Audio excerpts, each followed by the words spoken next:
Hi guys, magandang araw po sa inyong lahat. Ito naman pong kaibigan niyo si Jake. Sa video natin ngayon, mag-greet po tayo kay former President Rodrigo Roa Duterte ng happy 80th birthday.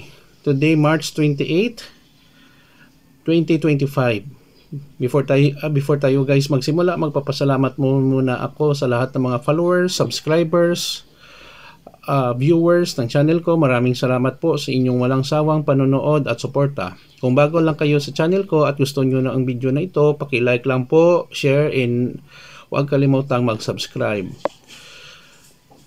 Masasabi ko, happy birthday again kay Tatay Digong, former President Rodrigo Roa Duterte, on his 80th birthday. Ipinanganak po ang ating former president way back March 25, 1945 sa Leyte, according sa kanya, no, during his interview, no, and sa ICC, no. So ang wish ko lang kay Tatay Digong sa kanyang edad na 80 years old, medyo matanda na talaga, stay healthy, be happy, enjoy your stay in The Hague, no, detention center, and sana po ay bigyan po kayo ng mahaba pang buhay at ma-defend nyo po ang inyong mga kaso.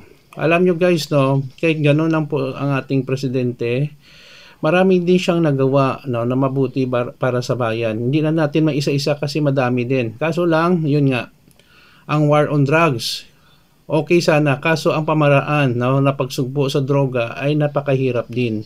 At ang method na ginamit nila, kamay na bakal, ay hindi naman ang sang-ayon sa batas na dapat patayin ang mga addict, ang mga pusher, etc.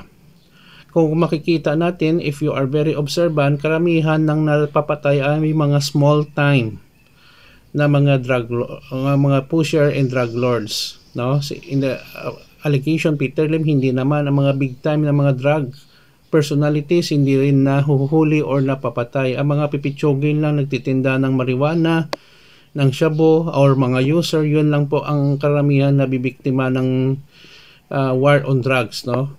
Naging tawag sa kanila extrajudicial killing. Masakla pa, iba sa kanila, hindi naman addict, hindi naman pusher, hindi naman drug lord, na ano lang, na mistaken identity lang, no?